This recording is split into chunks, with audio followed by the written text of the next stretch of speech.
Magandang araw! Ako si Ginoong Orlando Rilao, ang inyong tagapagkwento sa araw nito. Kumain na ba kayo? Malakas ba kayong kumain ng kanin? Ilang gatang ng bigas ang nauubos nyo sa isang araw? Dahil ang kwento ko sa araw na to ay tungkol sa 4 na gatang na lang. Teresa! Pakitingnan mo nga kung ilang gatang pa ng bigas ang nasa balde. Utos sa akin ni nanay isang umaga. Kaagad kong tinakal ang bigas sa balde. 4 na gatang na lang po, nanay! Sabi ko. Naku! Baka hindi na yan sasapat sa atin hanggang hapunan. Pero, gagawa natin ang paraan.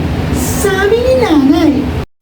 Paano kaya pagkakasya ni nanay ang 4 na gatang na bigas? Mayroon akong 7 kuya. Tanong ko sa sarili. Kay lakas-lakas pa naman kumain ng 7 kuya. Araw-araw buwang-buwos ang ulan. Kaya hindi kami makapagbilad ng palay. Walang mabayang palay si tatay at ang 7 kuya. Kailangan pang pumunta ni tatay sa napakalayong bayan para makabili ng bigas. Kapag malakas ang ulan, walang bumabiyaheng jeep papunta sa bayan. Humawa si nanay na isang gatang na bigas.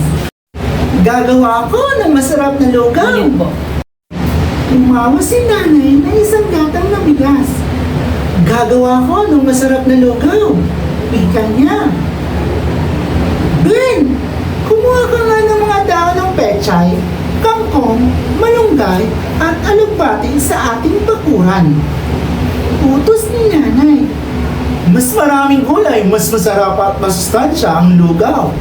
Sabi ni Kuya Ben. Magsuot ka ng kapote para hindi ka mabasa ng ulan. Utos pa ni nanay. Nakanda na ang aming agahan. Mga anak, halika kayo, mag-almusal na tayo. Tawag ni nanay sa amin. Teresa, tawagin mo na rin ang iyong ama at mga kuya. Utos ni nanay. Tatay, mga kuya, kakain na raw, sabi ni nanay.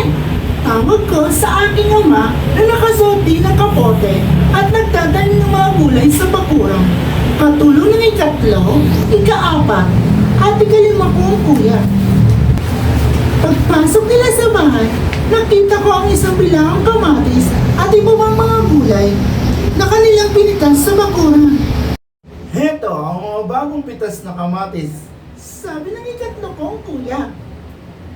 Maraming kamatis ito, sabi ng 4 kong kuya. Wala kaming magkakapatid, kaya ang haba ng mesa ng aming kinakainan. Ang bangko ay parang upuan ng isang pampasadang jeep. Tig-4 sa gitna para sa aming magkakapatid. Sa kabilang dulo, si nanay at sa kabilang dulo naman, si tatay. Ako lang ang babae sa aming magkakapatid.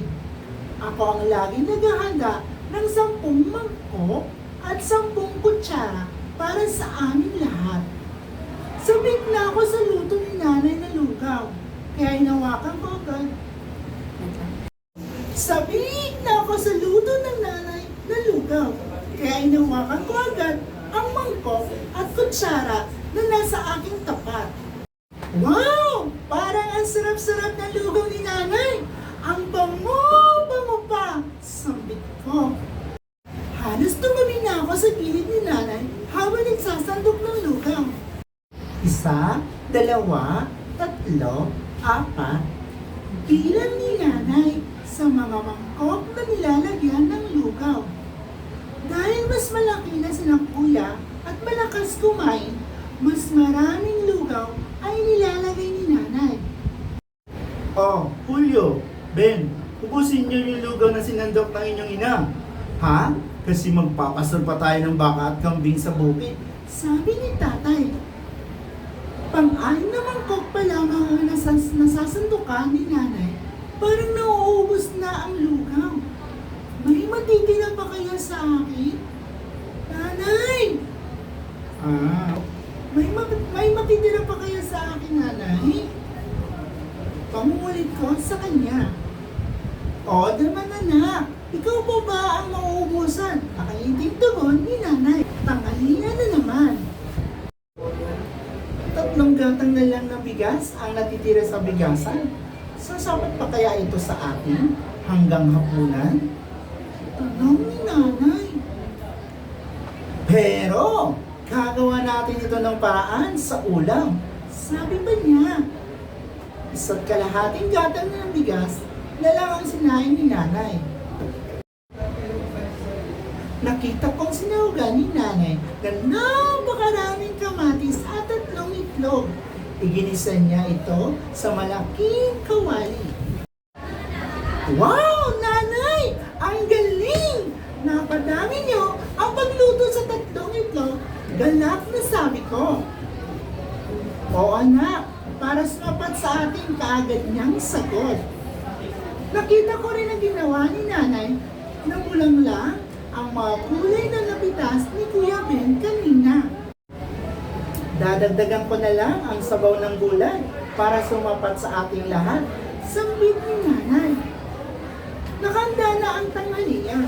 Nahihanda ko na rin ang 10 plato, 10 mangkok, 10 kutsara at 10 tinidor para sa aming 8 magkakapatid at para kina nanay at tatay. Na ba ang aking pang-anim at pang-7 kong kuya? Naisipin nilang magbenta sa kapitbahay ng iba pang mga napitas na gulay. Para na namang pampaserong jeep ang aming mahabang mesa at upuan na naghihintay ng pasahero at handa ng sumabat sa biyahe. Dumating na rin ang ika-6 at ika-7 kong kuya. Nagsimula na kaming kumain. Ibinigay na nila kay nanay ang kanilang pinagbentahan. Mga anak, nilawakan ko ng biniling na mais ang sinaing na kanin. Wika ni nanay. Aba, paborito ko yan! Sabi ng ika-5 kong kuya. Dati, ayokong kainin ang kanin na may halong mais para ang gaspang ng kanin dahil sa dami ng mais na nakahalo. Pero habang tumatagal, unti-unti ko na rin itong nagugustuhan. Masarap pala! Binigyan kami ni nanay ng ginisang itlog na may lawak na napakaraming kamatis at igisang mangkok na gulay. 1, 2, 3, 4, 5, 6, 7, 7. Ilan ni tatay sa mga mangkok na gulay na sinundukan ni nanay at inabot sa akin ng mga kuya. Nanay, huwag mo akong ubusin ha! Pangungulit ko, sabi. Oo naman na, hindi ka mauubusan. Napangiti niyang tugon. Ganyan si nanay. Sinisiguro niya sapat sa aming 8 magkakapatid ang pagkain na handa niya. 1 kalahating gatang na lang ang natitirang bigas. Paano kaya si nanay gagawa ng paraan para sumapat sa aming 8 magkakapatid ang natitirang 1 kalahating gatang na bigas? Tanong ko sa sarili. Nakahain na ang aming hapunan. Nahihindahan ko na rin ang 10 mangkok, 10 kutsara para sa aming 8 magkakapatid at para kina nanay at tatay. Para naman sa pampasaherong jeep, ang aming mahabang mesa at upuan. Nag-aabang ng pasahero handa ng tumakbo. Naghihintay kay tatay sa panganay at pangalawa kong kapatid na kumukuha pa ng kanilang pinastol na baka at kambing sa bukid. Dumating na sila tatay, Kuya Julio at Kuya Ben na nakasuot pa rin ng kapote. Wala pa rin tigil ang patak ng ulan. Binuksan ni nanay ang malaking kaldero. Nakita ko ang umusok ng champurado.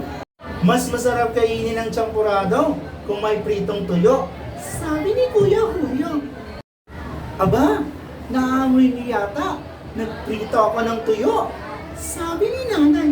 Sabit na naman ako sa luto ni nanay, kaya inawakan ko agad ang mangkok at kutsara na nasa aking tapat.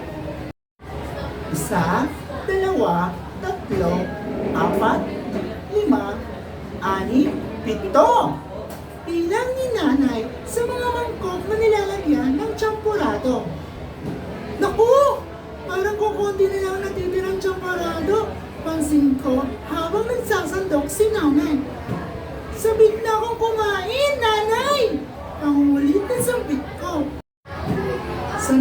Teresa, ipinagsasando ko muna ang iyong mga kuya. Sagot ni nanay, ang tuyo lang ang nailuto ni nanay, kasi iyon na lang ang natitira sa taguan. O mga anak, hati-hati tayo ng tuyo ha. Isang tuyo para sa dalawa. Wika ni nanay. Hindi na ako nagtanong kay nanay kung may matitira pa ba sa akin. Alam ko naman, kapag si nanay ang nagsasandok, laging sasapak para sa aming lahat. Pero, ikinurot ako ni nanay ng tuyo. Naghalo ang tamis at alat sa aming hapunan. Apat na gatang na lang ang bigas sa aming bigasan. Pero napagkasya ni nanay simula agahan hanggang hapunan. Kinabukasan, kay ganda ng sikat ng araw. Pupunta ako ng bayan. Bibili ako ng inihin ng mais at tuyo. Sabi ni nanay, magbibilad tayo ng palay. Sumikat na sa wakas ang araw. Sabi ni tatay, nagkanta ang buto kong kuya tumulong sa pagbibilad ng palay sa aming mahabang daan. Kay daming hinog na kamatis, kinuha ko ang maliit na bilao, pinitas ko ang mapupulang kamatis. Nagbayo na si tatay at tito kong kapatid ng palay. Pinuno nila ang mabango at maputing bigas ang aming bigasan. Hindi na ulit mga ngamba ang maparaan kong nanay. Isang kawang bigas pa ang nasa tabi ng aming bigasan. Ang ng bigas ang nasa bigasan. Kailang mapagkasya ng ina ang apat na gatang na bigas simula umagahan hanggang hapunan. Kaya gumawa ng paraan ang kailang ina sa mga magitan ng iba't ibang luto ng bigas para maging sapat sa kanilang 8 magkakapatid. Nagustuhan niyo ba ang aking kwento? Hanggang sa muli, maraming salamat!